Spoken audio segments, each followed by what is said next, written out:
So, a post on Reddit was asking how to do the following. If you have this geometry, how do you go ahead and create a split like this square on the geometry? Now, the answer is you wouldn't do this in Patran. You would do this in another tool that's better suited to make geometry edits. So let me do this. Let me go ahead and undo all these actions. Or before that, by the end of the video, you'll see that not only are we going to split, we're going to make this square section on the geometry, we're also going to mesh it with hexahedral elements. So let me go ahead and undo all of these actions. So we have the starting geometry. So there are many ways to do this in MSC Apex. One of the simplest ways to do it, also one of the most imprecise methods, is to use the split tool with points. So if you go here, click on the geometry edit tools button and click on the split surfaces option.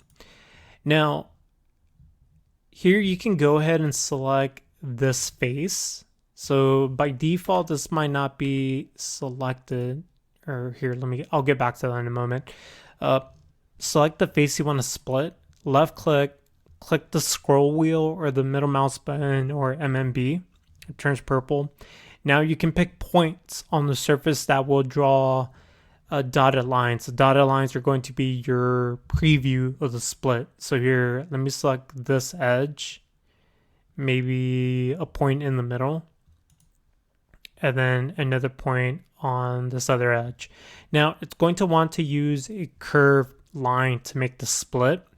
If you hold the shift key, it makes a split linear. So once you have linear lines or curved lines, whichever option you want, click the middle mouse button or the scroll wheel again, and it'll perform the split for you. Here it didn't do it properly, so let me redo it. It didn't do it properly because I didn't do the clicking properly. So here we'll go ahead and select this edge. We'll pick a point in the middle of the surface. And then we'll go ahead and select another point on this edge. And then here we'll go ahead and move this out a little. Hold the shift key, click the scroll wheel, and now you have a split. Now, you might get these sort of, how do I say, not perpendicular lines. You can see that this line is not perpendicular. There's one way to fix this. So here, if you go to vertex edge drag, you can just take the point and move it around. But there's one drawback to this. It doesn't give you the option to make the point or line perpendicular. So here you can see I moved it, and there's just simply no way with this option to make this line perpendicular with the other line. But there is a way to address that. So what we're going to do is go back to the split surfaces tool, and we're going to press the down arrow. This is going to give us an option to pick the faces option. So let's go ahead and pick the faces option. Let's select this face.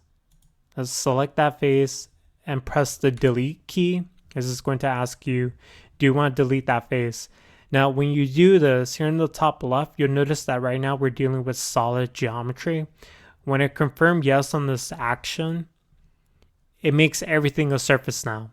And that's okay. We'll make this a solid in the end. So go back to vertex edge drag. Select this vertex and drag it over.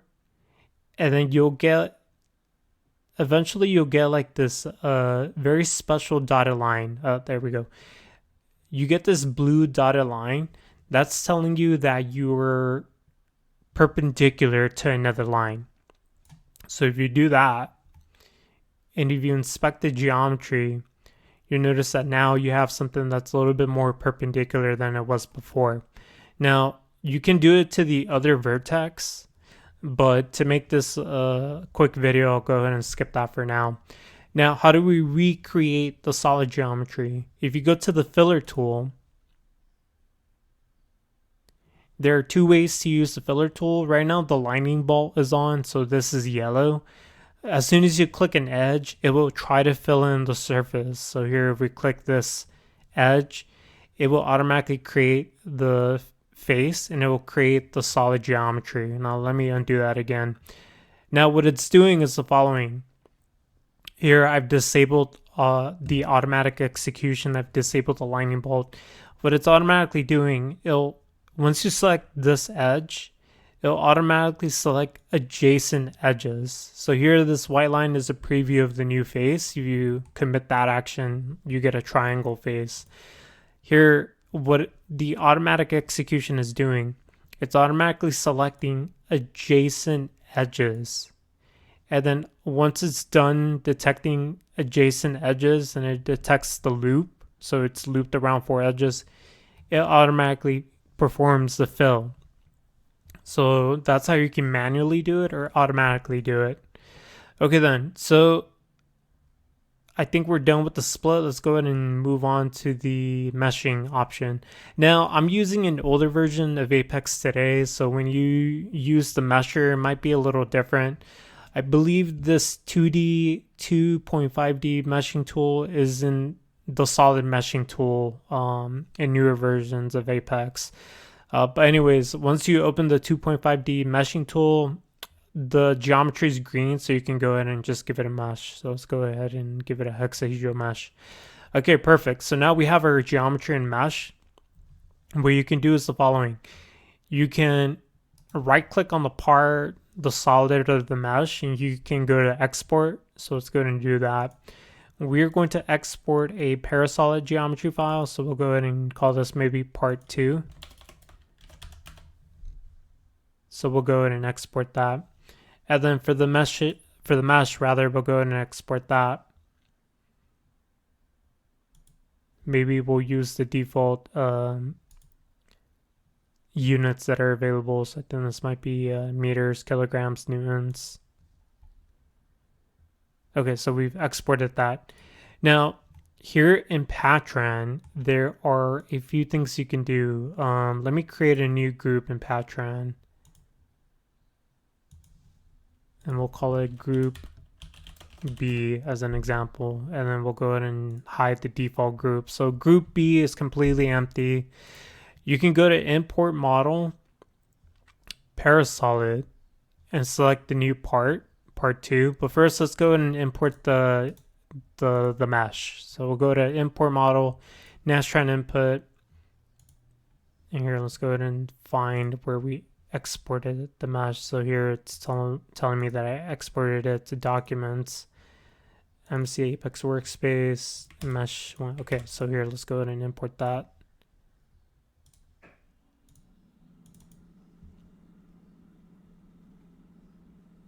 Okay, problem detected. Right. I think it's giving me an error because there are no materials associated with this mesh.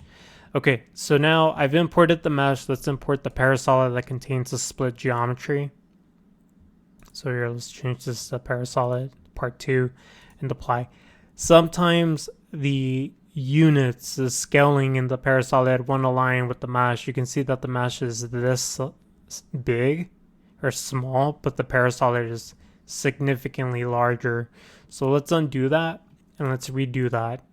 So go right click, import model, parasolid. Here under parasolid XMT options, you can select the units and you can either select a different type of unit or none. And here, I forget which option it is, but I think it might be meters. So let's try that. Okay, let's click OK here. Let's click parasolid 2 again and click apply. Okay, so now you'll notice it's subtle at first, but the geometry was imported, and since it's the same size as the mesh, they're overlapping each other. So here what we can do is let's go ahead and delete or hide the mesh, and let's hide the geometry. So everything is hidden right now. Here in this group of tabs, like under the miscellaneous group, there are these 2 buttons. You can either hide or unhide the geometry, or you can unhide and hide the mesh. So that's what I did here. So here's our parasolid geometry from Apex, and then our mesh from Apex.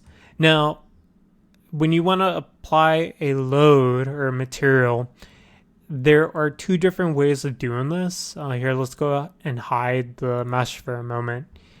You can create a constraint. So we'll call this constraint fixed. And we'll go ahead and say input. We'll constrain all 6 degrees of freedom. Here, what will happen, let's go ahead and say we want to select only faces here, click add, okay, and apply. So you've applied the constraint to a geometric face.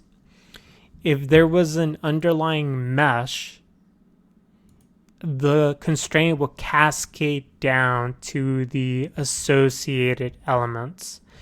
But there's a problem with that here. The mesh is not associated with the geometry. So here, there are two ways you can do this, and I'll show you how to do this. What you would do is the following. You would go back to select geometry, and here, let's go ahead and right click modify. Instead of applying the constraint to geometry, you would select the fem option, and here you would go ahead and drag and drop and select the nodes where you want to apply the constraint. So here we did not apply the constraint to geometry, we directly applied the constraint to fem nodes, and that's what the result looks like. Now if you really want to work with the geometry, there is a way to do that. There's a way to associate the mesh and the geometry. So let's see if I can find that option. If you go to the geometry tab here in the top left, here under action, go to associate, and then here I think you want to go to here, let me see where that option is. Okay, I think I'm in the wrong menu. If you go to the meshing tab here on the right, change the action to associate, change the object to element, change the method to solid. And now what you can do is the following. You can select your entire mesh, and you can select the geometry. So right now we've dragged and selected all the elements. So that would be elements 1 through 1700. And then in the solid list, you would select the one solid we imported. Now the auto execute option is on. You see the checkbox is marked on. So as soon as you pick the solid, it'll perform the action. And that's it. Here in the bottom left, you get output of the association. So you can see that it's associated 990 nodes with associated faces. So now if we go back to the loads and boundary conditions section, we select the constraint fixed option, we click the modify option, and then we go ahead and select geometry. We can go ahead and select that one face on the geometry, click add and okay, click apply. And now let's go ahead and go back here. Even though we've applied the constraint to geometric face, that constraint is going to cascade down to the now associated mesh. And there's a way to confirm that. If you go to display, and if you go to, let's see where it was, I think it might be finite or load BC element props. Let's see if it's here. Show on fem only. Now, the reason I have a hard time remembering is because I haven't used Patran or Apex in a while. So let me see if I can find the option here. Okay, so that was the correct option, show on fem only. The only thing you have to do after this, here on the left, make sure you mark constraint fixed. And here, let me change the color of the background. So you can see that if we deselect this option, show on fem only, and let's go ahead and re-show this. It's only showing me the constraint on the geometry. And then if we hide this, you can see if we turn on the constraint, it's currently not configured to show you the constraint when it's cascaded down to the mesh. But here, let's turn on this checkbox, click apply, and hide and show that constraint again. Now with this option on, show on fem only, it shows you the constraint that was applied to the geometry, and then it's cascaded down to the associated mesh. Okay, then at this point you can go ahead and create your materials, apply the p-solid to the geometry, apply your other loads and constraints, perform your analysis, and you should be good to go. So that's the end of the first part of the video. And here, let me show you the mesh one last time. So you can, it's hard to tell here, but you can have confidence that that split that we did to the geometry, it's reflected in the underlying mesh. So here are the element lines. They're going to follow that split on the geometry. Okay, now there is another way to perform the split. Let's go ahead and do this. Let's go ahead and create a new part. Let's go to import geometry, and I'm just going to import a copy of this geometry. So let's go ahead and hide the old geometry. So here's the starting geometry. The second way is going to involve creating a splitting phase. So sometimes you refer to this as construction geometry or dummy geometry. It's basically geometry you do not use in your final process when you're creating the mesh. It's just purely used temporarily. You can also call it temporary geometry. So here, let's go ahead and create this temporary geometry. So what I'm going to do is this. I'm going to go ahead and rotate and enter the sketching tool option for a rectangle. And here I'll go ahead and select this face. Here what I can do is create a rectangle here. Or I can use a different option. I think it's called the project option. So let's go ahead and click project. So here, whatever geometry is on the sketching plane, you can use the project option to click that geometry. And it's going to create a white line.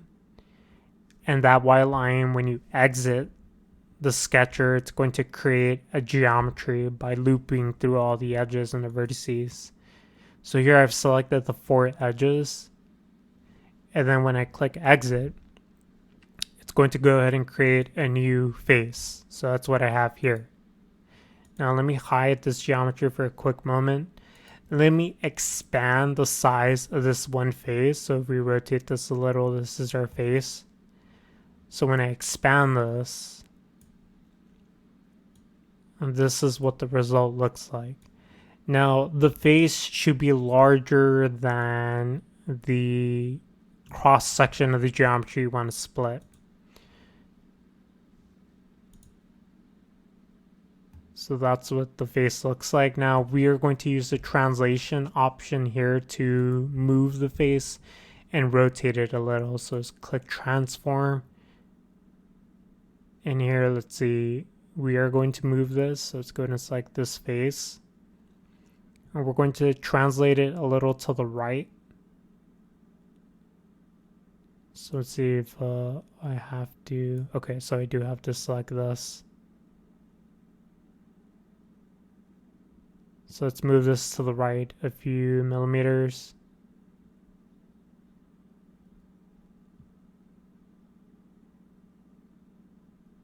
And maybe that's good enough for us. Now, drawback to the previous approach where you use points to create lines on the face and then you went through all those steps. It's not precise. You cannot control how far away the vertices are. So this is an alternative. You can go ahead and fine-tune how far this edge is. Here, let's go ahead and rotate this. So right now we translated this face. You can press R in the keyboard, and this is going to switch to rotation. And here you can say, okay, I want to rotate this maybe 45 degrees as an example. So here we'll click this blue circle. This is going to let you rotate about the Z axis, and we'll say, hey, let's rotate this 45 degrees.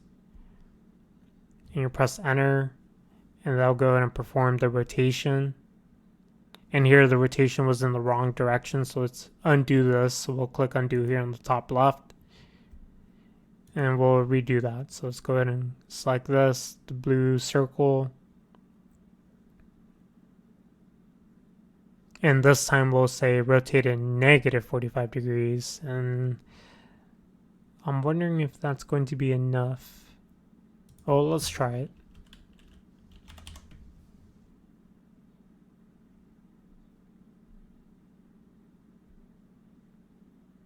So here you can see it's not exactly to our liking. So maybe instead of negative 45, it might have to be 30. Here we're just going to go with 30 regardless if it's good or not. But at least now you know you can fine tune it. And so you can see that this face, let's go ahead and exit the transform tool. You can see that this face is now going through the solid. So you can think that we are going to split the solid geometry straight through this plane. Here, I think I might need another.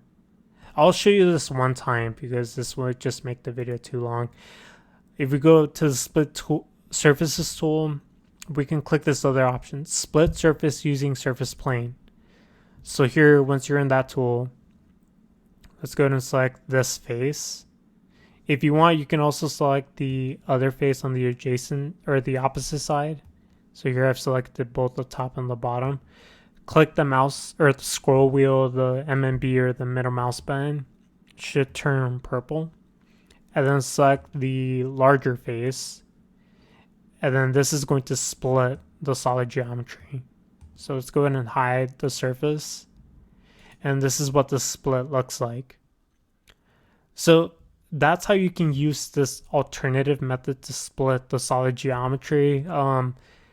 This approach has a benefit where you can fine tune and control how far the split is. So here, if we use the measuring tool, we can measure the distance. And we can say, okay, the distance between this edge and this edge is about 96.61. And you say, that wasn't to my liking. So what you can do, you can undo that. So let's go ahead and click undo here and here. So what you can do is, it was 96 and you say, okay, maybe I wanted it at 95. You can go to transform again and just move this around. So I think it was 96.61. So let's make that modification. So let's go here. So instead of this position, we're going to move it back, I think 1.61 maybe.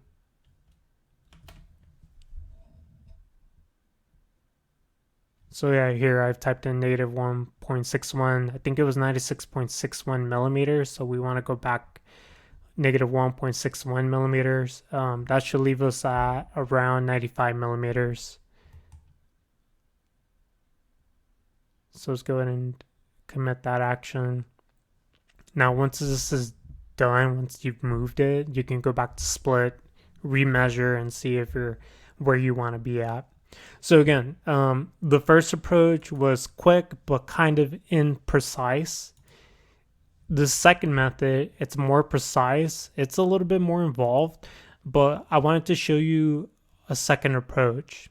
Here, we'll just go ahead and split the top surface, and then if we hide this, let's go ahead and measure this. Oh, the split didn't happen, so let's go back here.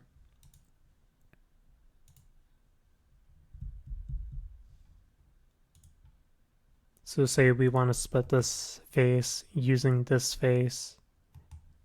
Click the scroll wheel, then you should get your split here.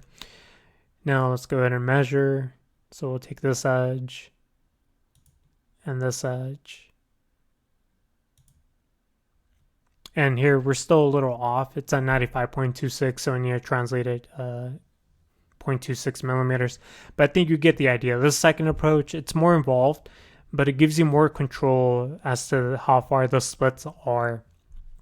So again, the first approach where we dragged around the edges and the vertices, we made points on the face, and that's how we created our splits.